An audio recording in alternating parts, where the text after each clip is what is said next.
That was a great poem, Corinne. Thank you for sharing it. I really like the juxtaposition of summer and winter in the two stanzas and how they brought to life each of the seasons. And I especially liked your description of the buffet that summer brings. For cherry ices, grilled hamburgers, and lemonade and brownies, all at once, and whoa.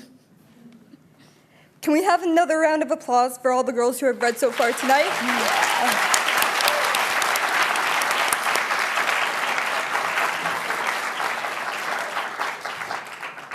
It takes a lot of courage to come up here and read in front of an audience, and many of us are doing it for the first time. So thanks for sharing your stories.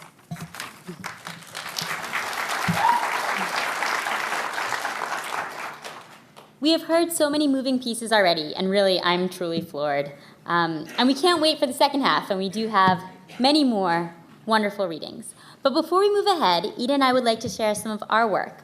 We are in the Digital Media Mentoring Program at Girls right now, in partnership with the Parsons New School for Design. That's a lot of words in a sentence.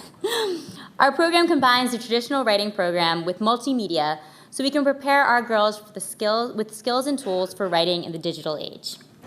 So this is a piece I worked on in the dork shops. It's called Zombies on the Hudson River. Zombies on the Hudson River is a story that came out of my tinkering with a specific kind of character, combined with my goal to finally break through. Instead of writing my usual realistic fiction piece, with Aparna's help, I managed to create a more expansive zombie short story.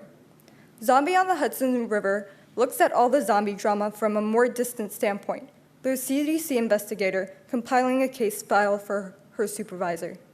I can combine many of the skills that we used in dork shops, Photoshop, audio editing, and HTML coding, in order to create the website which now carries the story of the CDC investigator, Molly, Peter, and Virus and more too. This piece is something I've worked on for a very long time, and it's a tribute to the area in which my school is located.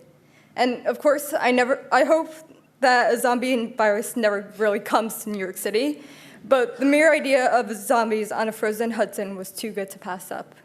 So you're just about to listen to Molly's very first diary entry at the start of the virus.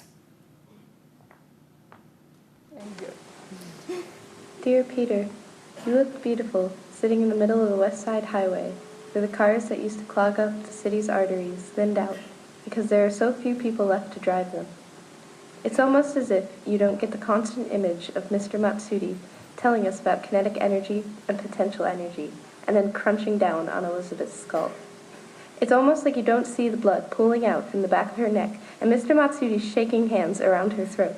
You know, I've been trying to tell you something for the past few hours, but you're trying to keep me in a cryogenic state of blissful unawareness. The world is falling apart, but you refuse to acknowledge it. Peter, they're eating each other out there. They're swallowing bones and flesh. Everyone just wants to survive, but you can't see it. You'd rather sit in the middle of the highway, waiting for a car full of the living and broken to run us over. And I can't say anything, because you're happy being lost.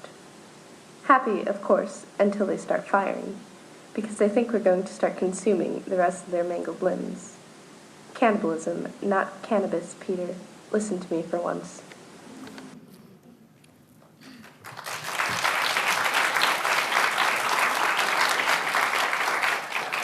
So this started as a short story way back in December, and actually if you open your programs, there's a QR code in there, and so you can scan it with a smartphone, and you can get to her full piece, which is about 6 or 7 pages. And for any of you who have worked with HTML, or for me who's just learning, it's a real challenge, and I'm really proud of Ida for putting it all together and putting all of our skills together into one final piece. So I tell so many of my friends that they should get with the program and join Girls right now. Well, the good news is that enrollment is open, and the deadline is on June 1st, but if you're hearing about our program for the first time, we'll extend the deadline. Up next, we have Rahana Maroof sharing her piece, What My Muslim Heritage Means to Me. Rahana's piece is a letter of identity showcasing how passionate she is about her heritage.